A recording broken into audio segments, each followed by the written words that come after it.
Originally, I was approached in 2005 by Breaking Ground to come up with a proposal for a public artwork for Ballymun. The previous year I'd completed my Dublin's Last Supper for developer Mick Wallace in the city centre here, and had a notion to do something like that.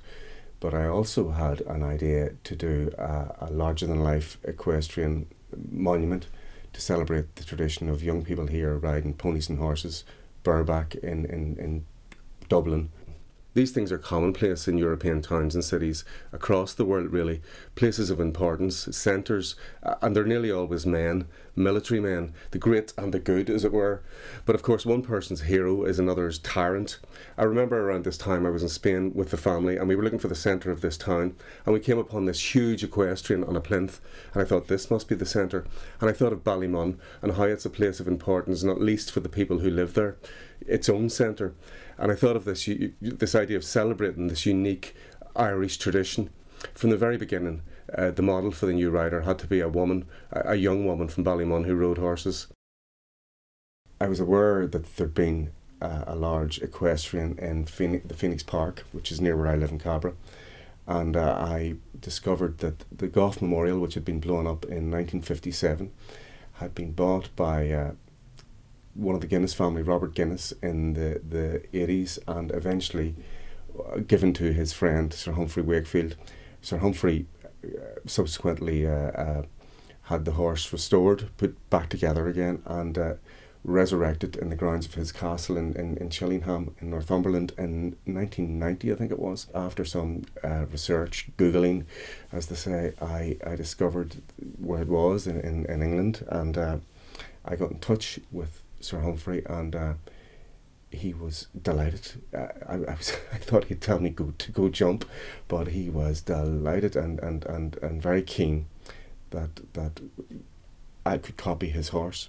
This was a great piece of work. I mean, this was made by John Henry Foley, who did O'Connell in O'Connell Street, Goldsmith and Burke outside Trinity. He did the Albert Memorial in London.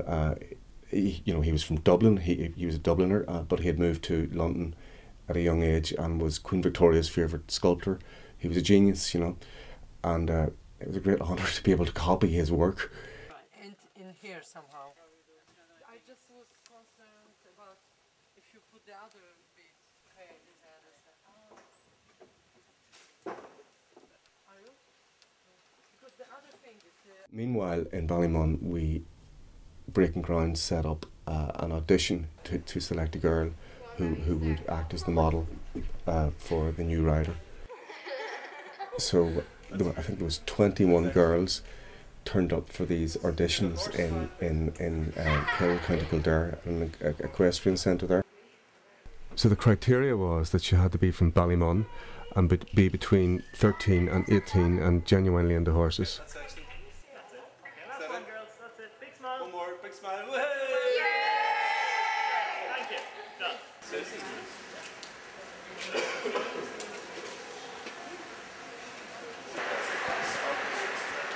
At the end of the day, we chose Tony Marie Shields.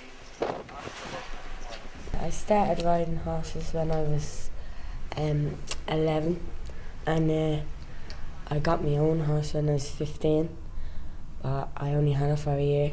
I sold it when I was 16, nearly 17, and but I bought her off a girl from the stables. Like, a girl from the stables introduced me to the stables. It was good. Like, I was afraid of horses back then, like when I was 11, but as time went by I got to like them, and now I love them. You see, I decided to add the girl by using new technology, and she was going to be scanned. Nice and still.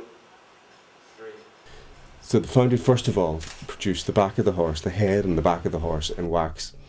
The scanning company scanned the back of the horse, and so that a model of the back, the geometry of the back, could be machined out in polystyrene to create the geometry of a life-size horse for Tony Marie to sit on.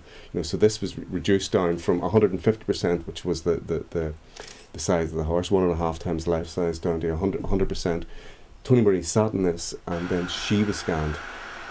But it was brilliant, like very good, the experience of being scanned is like 1 in a million, not many people know like what that is, you know, like that. Like when I was saying I got scanned, people were like, what's that? And like, but I know what it is. You know? We got all the information on computer that we needed, but there was still a lot of work to knit the scans together and bring up detail.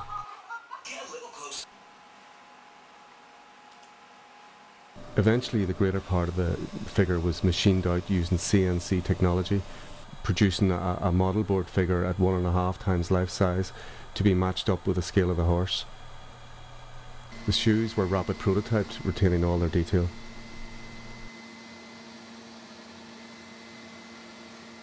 Again, the model board had to be worked into, adding, for example, a ponytail that wasn't possible to scan accurately.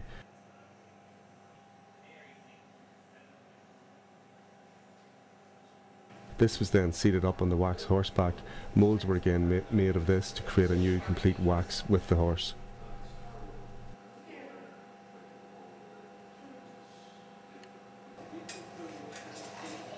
The wax is then, of course, cut up into sections, and ceramic shells are made into which molten metal is poured, the bronze. These are then welded together.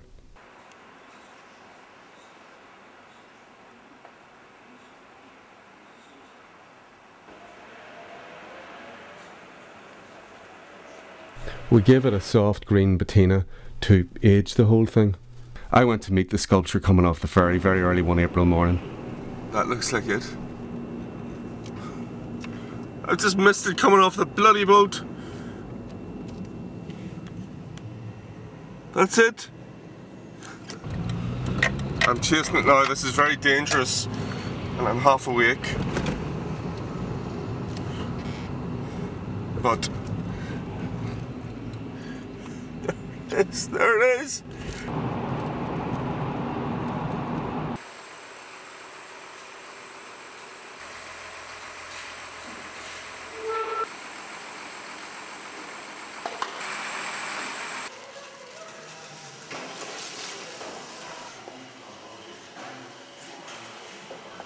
It was great when Tony Marie finally got to see herself on the horse.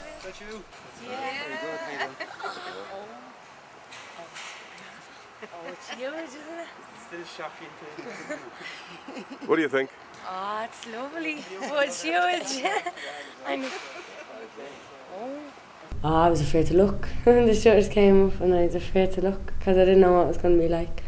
But then when I saw her, I was like, oh, it's lovely, like, it really is. Yes, that's a good point.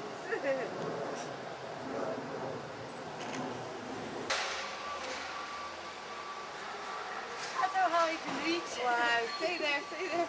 But that's only without pieces. We're standing on the rope. I can't reach the deck. Do that again.